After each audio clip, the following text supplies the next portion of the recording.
Jadi hidup ini yang pertama rumusnya katanya Markus, carilah apa tugasmu. Katanya Markus, segala sesuatu, apakah itu kuda atau anggur, diciptakan untuk tugas tertentu, untuk peran tertentu, maka carilah tugasmu sebagai manusia. Sering kan saya singgung ayat afahasibtum annama khalaqnakum abasa. Itu kan Allah loh yang ngomong. Apa kami ciptakan engkau itu hanya untuk iseng? Pasti tidak. Ada tujuannya. Kejar itu. Yo, Al-Quran banyak ngomong tentang tujuan hidupmu ini. Enaknya karena sayangnya Allah sama kita, kan kita sama Allah langsung ditunjukkan, ini loh tugasmu.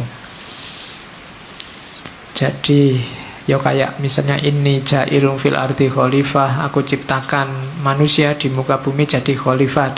Ini kan Allah langsung ngasih petunjuk, ini lo tugasmu. Maksudnya Markus, ya kamu jalan di tugasmu itu.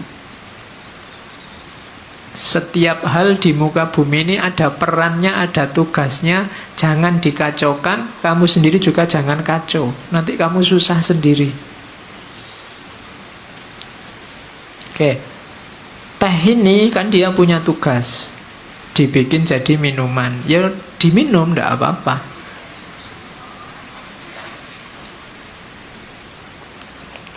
Manusia yang minum, jangan dibikin kacau. Nanti tehnya kamu pakai ngepel, terus kamu siramkan di karpetnya masjid. Itu jadi kacau, kamu sumpek sendiri. Tidak di situ mainnya teh, dia untuk diminum. Jadi rumusnya hidup pertama, tugasmu apa? Yang harus kamu lakukan apa? Saya sering bilang, tidak usah cerewet tanya, apa Pak? Saya tidak tahu. Tidak, kamu sudah tahu. Begitu kamu tahu identitasmu, sebenarnya kamu tahu apa yang harus kamu lakukan. Begitu kamu tahu bahwa saya mahasiswa Pak, kamu sudah tahu apa yang harus dilakukan seorang mahasiswa.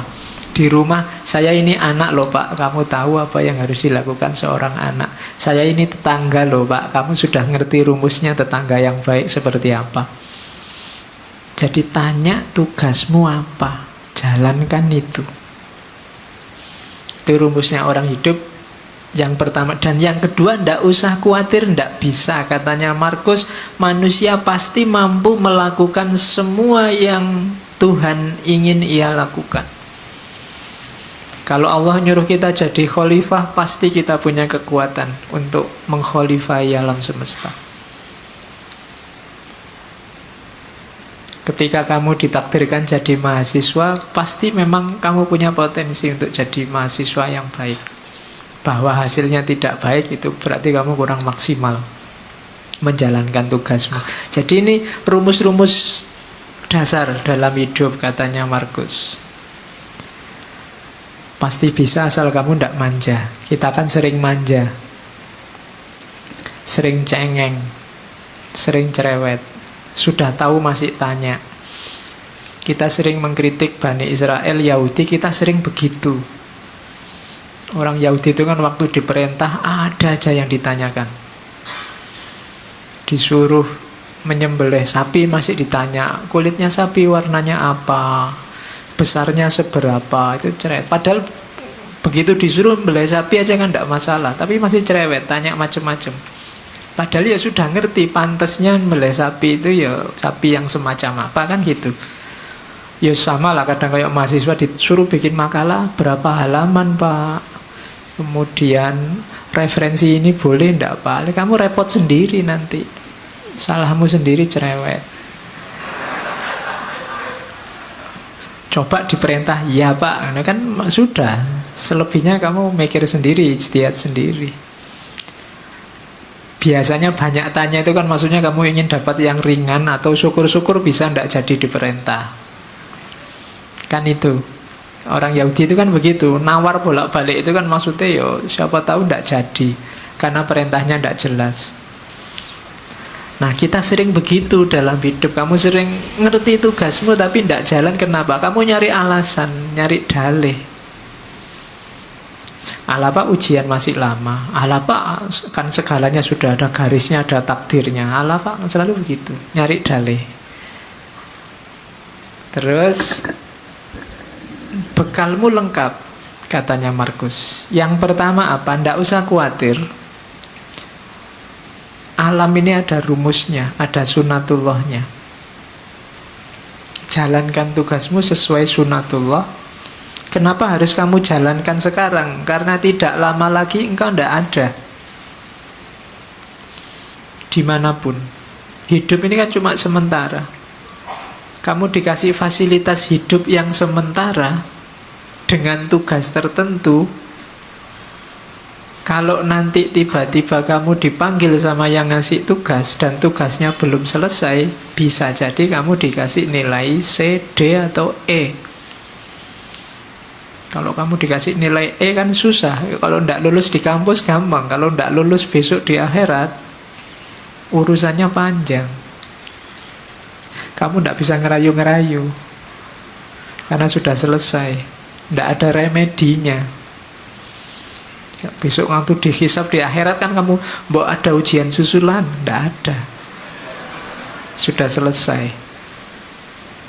Maka katanya Markus, bekalmu lengkap.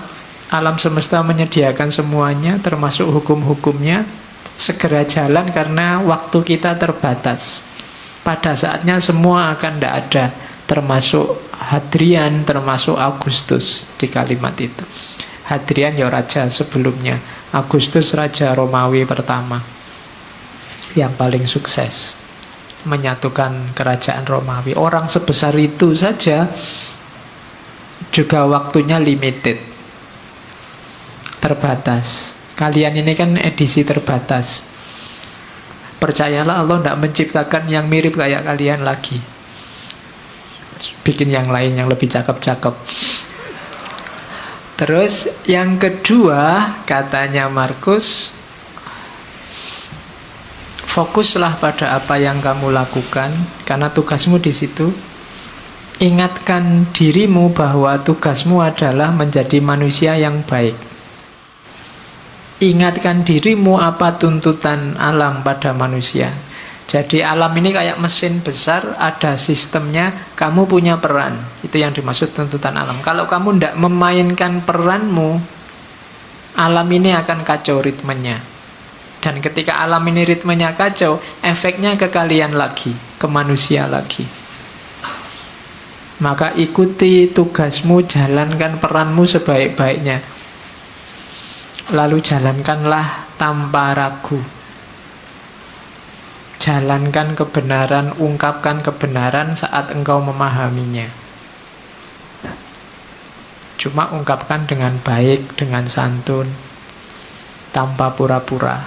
Nah ini apa yang dijalankan? Kebenaran. Menjalankannya dengan baik, dengan santun, dengan tulus, tanpa pura-pura. Itu tugas hidup kita yang pertama. Di meditation itu saya potong-potong rumusnya orang hidup itu ini. Kita ingat-ingat coba ya, ini pedoman hidup kita, katanya Markus. Hidup kita itu secara durasi itu sementara, pasti ya, limited. Tidak lama kok hidup kita itu. Sudah tidak ada lagi orang yang usianya mungkin 150 ke atas. Atau 200 lah, tidak ada. Orang sudah 70, 80 itu sudah luar biasa. Malah kasihan orangnya kalau nggak meninggal-meninggal. Loh iya, malah kasihan. Sifatnya berubah.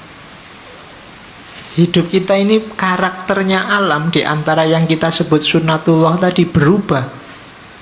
Maka kalau kamu kaku, ritmemu akan kacau. Jangan kaku. Kamu harus luwes. Ketika kamu kaku, sementara lingkungan alam sekelilingmu berubah, maka yang terjadi ritmemu kacau, jangan-jangan kamu juga mengacaukan ritmenya orang lain. Jadi karakternya hidup ini berubah. Durasinya sementara. Persepsi kita, pemahaman kita sifatnya abu-abu kalau bahasanya Abu-abu itu apa? Kita ini manusia yang terbatas dan pemahaman kita juga terbatas. Kebenaran, kebaikan yang kita pahami itu sebatas kemampuan kita. Maka tadi jangan kaku. Kalau kamu kaku, kamu akan mandek di keterbatasan tadi. Kamu tidak berkembang, tidak lebih baik. Padahal kamu harus lebih baik terus. Karena hari ini kamu terbatas, besok batasmu harusnya lebih luas. Jadi persepsi kita ini suram. Kita itu tidak ngerti sangat banyak hal, ngertinya cuma sedikit. Berarti apa? Kebenaran yang kita tahu sebagai benar juga limited, terbatas. Bukan karena kebenarannya yang terbatas, tapi kapasitas kita yang terbatas.